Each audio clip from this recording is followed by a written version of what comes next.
જોહાર, જય આદિવાસી।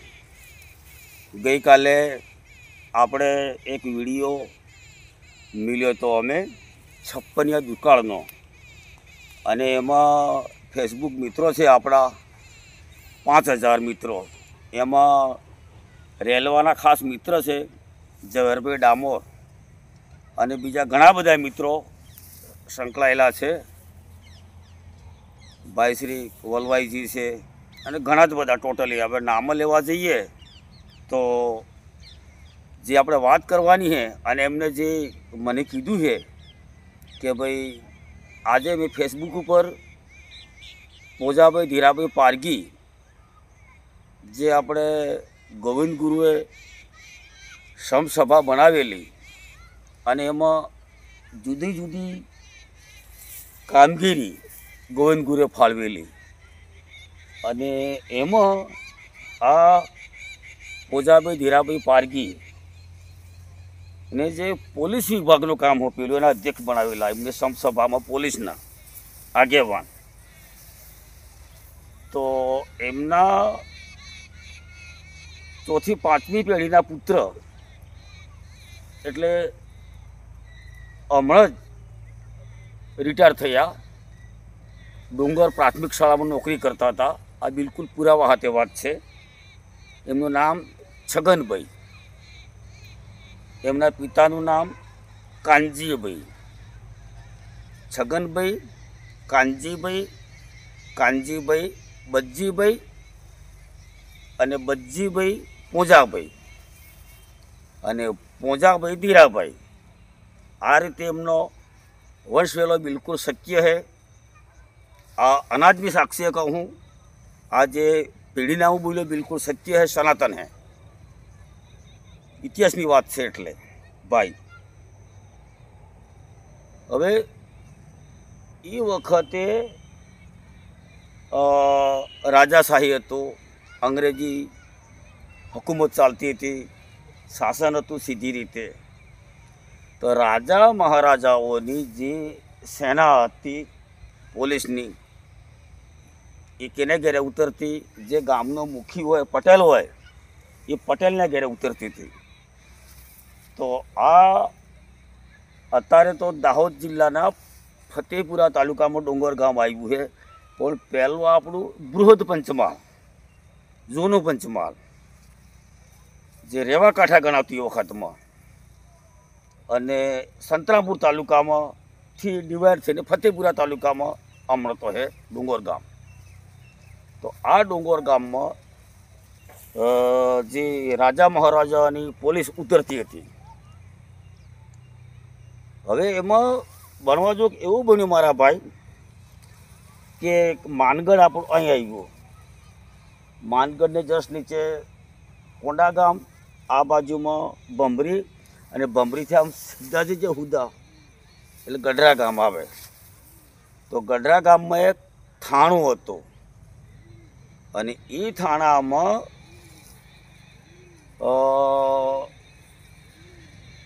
બે અમલદારો નોકરી કરતા હતા। એમાં એક ગુલામ, એનું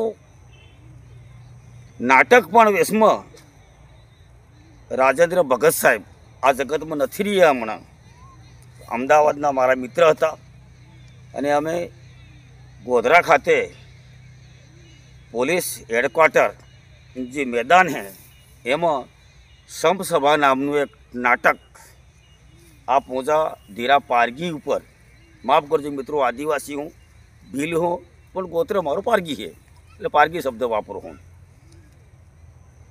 તો આ નાટક અમે ભજ્યું હતું, ને એમાં જે કંઈ ઘટનાઓ એ વખતે બનેલી એ મોટાભાગની ઘટનાઓનું વિડીયોગ્રાફી પણ એ વખતે અમે કરેલું,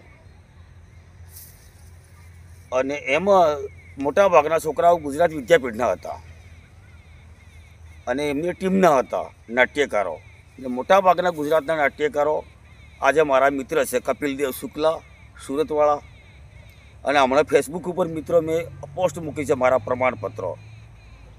1990ની સાલમાં પણ મેં નાટકની તાલીમ લીધેલી છે ખંભાત ખાતે, અને મારા ગુરુ કોણ છે આ જગતમાં નથી રહ્યા, MS યુનિવર્સિટી વડોદરાના માર્કંડ ભટ્ટ સાહેબ અને ગુજરાત યુનિવર્સિટીના કનકભાઈ દવે સાહેબ, આ બંને મને નાટકની તાલીમ આપવાવાળા મારા મૂળ ગુરુ છે. એટલે નાટકનો બી મારી પાસે થોડો ઘણો કંઈક અંશે અનુભવ છે. તો એ નાટક અમે કરેલું, એમાં મેં ભાગ ભજવી લો. લુણાવાડાનું ઓપનિંગ થયું એ વખતે પણ ભાગ ભજવી લો, મહીસાગર જિલ્લા વખતે. પણ મૂળ વાત આપણે પોજાધીરા પારગી છે. તો આ ગુલામ મહમૂદ રસૂલ બેન બેટીઓને બુરી આંખે દેખતો હતો. તો એક વાર પોજાધીરાએ જાય રંગે હાથ, એને ગમતો નહોતો પોજાધીરાને. તો પછી એ ઉતરી ગયા અને પછી જોગાનો જોગ પછી બળવો ફાટી નીકળ્યો. જૂની ગળી આપણે ખેડાપા તો બધો આદિવાસી સમાજ શું કર્યું, સંસેડાયો, આખી ગળીને હળગાવી દીધી અને મોટો બળવો થયો. અને એ જ વર્ષે પેલો માનગઢ ખાતે સમસભા એટલે માગસરી પૂનમનો મેળો, અને એમાં પછી આ એ વાત તો બધા વિડીયોમાં થઈ છે, ચોપડીઓમાં છે. અને એમાં પછી આ હત્યાકાંડ થયો 17 નવેમ્બર 1913ના રોજ. તો પછી લાંબી વાત નથી કરતો, ઔપચારિક જે કસૂરવાર ઠર્યા એ પૈકીના આપોજાભાઈ ધીરાભાઈ, તો એમને કાળા પાણીની સજા કરી ભાઈ, કાળા પાણીની. કાળા પાણીની સજા કંઈ કરી, આંદામાન નિકોબાર ખાતે સેલ્યુલર જેલમાં. તમે યુટ્યુબ ઉપર સર્ચ કરજો, ગૂગલ ઉપર સર્ચ કરજો, કોઈ પણ જગ્યાએ કે ભાઈ સેલ્યુલર જેલ કઈ જગ્યાએ આવી કાળા પાણીની. આ ઘઉંના ખેતર છે એવું તો મોટો દરિયો, અને દરિયાની વચ્ચે જ અંગ્રેજોએ જેલ બનાવેલી હે, જોવા જડે હે. માણસ જાય કૂદીને તો કંઈથી નહીં જાય એમ, આખા ત્યાં બેઠ જોવા જડે છે. અને એને હોદવા સારું સંશોધન કરવા માટે આપણા બધાના આદિવાસી સમાજના, માનવ સમાજના મિત્ર છે. હવે ભાઈ આપણે ખોટા ટીકમાના માનગઢ અને નેસે પેલી બાજુ પેટ્રોલ પંપને પછી રસ્તો જાય છે આપણે આગો આમ સીધો આવે છે પાટવેલ તરફ, અને જમણી બાજુમાં ખોટા ટીકમા ગામ છે. એના ભાઈ જોરાવર પારગી અને પેલા સબજીભાઈ ગુરુજી, આ બંને જણા ગયા હતા શિપમાં બેહીને, એટલે કે જહાજમાં. અને એનો ઇતિહાસ ઘણા બધા દાડા તો રોકાયા અને લાવીલા. એમની પાસે બધા ડોક્યુમેન્ટ હેસ જોરાવર પારગી જોડે.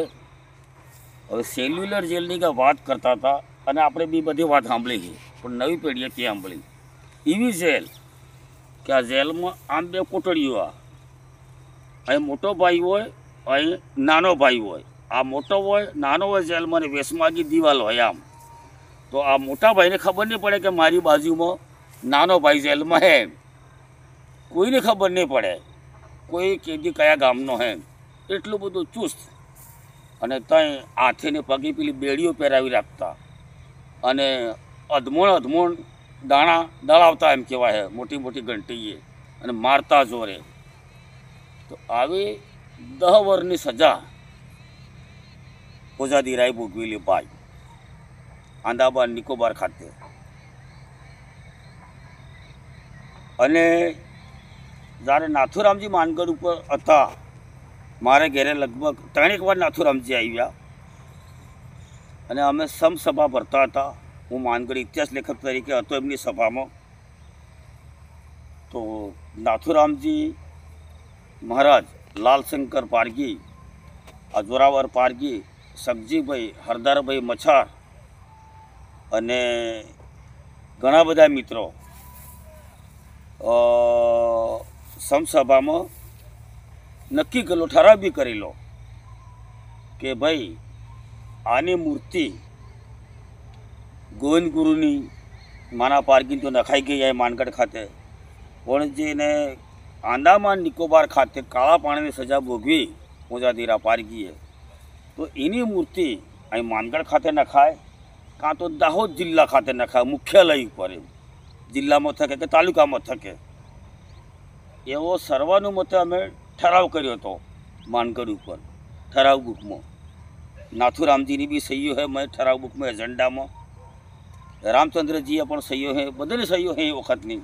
હવે ચોપડો કંઈ હે ને કંઈ એ ભગવાન જાણે. ઘણીવાર મેં જાહેર વાતોમાં બી કીધું છે કે ભાઈ આપણો આદિવાસી, આપણો ભીલ અહીંનો જ આ માનગઢ ક્રાંતિના મહાનાયકો પૈકી, આઝાદીના લડવૈયાઓ પૈકીનો ભાઈ આપણો ભીલ કાળા પાણીએ રહીને આવ્યો, તો એની મૂર્તિ આપણા દાહોદ જિલ્લામાં નખાવી જોઈએ એવી વાત તો મેં કરેલી છે જે તે સમયે. ભવિષ્યમાં કોઈને ધ્યાન ઉપર આવે અને નાખો તો એક ભીલનો એક નવો ઇતિહાસ બને. માનગઢ ક્રાંતિના જે શહીદો થઈ ગયા આમાં ક્રાંતિકારી શહીદવીર તરીકે એવી મારી વિનંતી છે. હવે આ પહેલાં ભાઈ ઝવેરભાઈએ વાત કરી કે થોડી વાત કરજો તમે ડીપમાં. તો ભાઈ મૂળમાં તમે ગુજરાતમાં જેટલા આદિવાસીઓ જે એ બધા મોટા ભાગના ઉત્તરમાંથી દક્ષિણમાં આવેલા હોય અમારો પરિવાર, મોટા ભાગનો આ સીમાવર્તી. જ્યારે પેલી સડાઈ થઈ ચિત્તોડગઢ ઉપર એવામાં નાસભાગ મચી ગયેલી, એવા બધા આ બાજુ આવતા રહેલા છે. જેને જેવું જેવું કામો કર્યા એ રીતે બધાની અટકો પડી, ગોત્ર ઉદ્ભવેલા છે. અમારું ગોત્ર રાજસ્થાનમાં है, आनंदपुरी तालुकाમાં बोरवणिया કરીને ગામ है. ત્યાં અમારો टांगाहुरा धाम है, बाजू मोहनराव गाम है, ત્યાં धारावीरा અને પેલી બાજુ જીવાભીમાં આગળ જતા એ રીતે 6 ભાઈઓનો વિસ્તાર પૈકી અમારો હુરા પારગીનો વિસ્તાર વંશવેલો અહીં હજી અમે ગુજરાતમાં ડુંગરવાળા બી અમારું કુટુંબ है, પીપલાળામાં બી કુટુંબ है, वांगड़ वटली में भी कुटुंब है, हेमलिया में भी कुटुंब है, खेड़ापा में भी है, बटकवाड़ा में भी है, पेली बाजू घुघस में भी है. दरेक जगह आम आखा दाहोद जिला में, पंचमहाल जिला में, महीसागर जिला में, डूंगरपुर बांसवाड़ा અને આ બધા જ વિસ્તારોમાં આપણી બધી જ અટકો આદિવાસી સમાજના હે એ પૈકી અમારો પરિવાર હે પુરાનો વિસ્તાર પોજાધીરા પારગી હુરામાં આવે. અને એથી આગળમાં જઈએ એટલે મેવલગઢ એમ કહેવાય કે મેવલગઢ એટલે મોટો ગઢ નહોતો. અહીંયા અમારા આ હાંગાવાળા ગામ છે, આ ખેતરમાં ઊભા હોઈએ એ પરસોત્તમદાસ તાઈવાર સાહેબનું છે. તો આટલા એરિયામાં સારો માણસ કોણ હમણાં અત્યારના સમયે તો કોણ ભાઈ? તો પરસોત્તમદાસ તાઈવાર એમ કેવા છે હાંગાવાડામાં.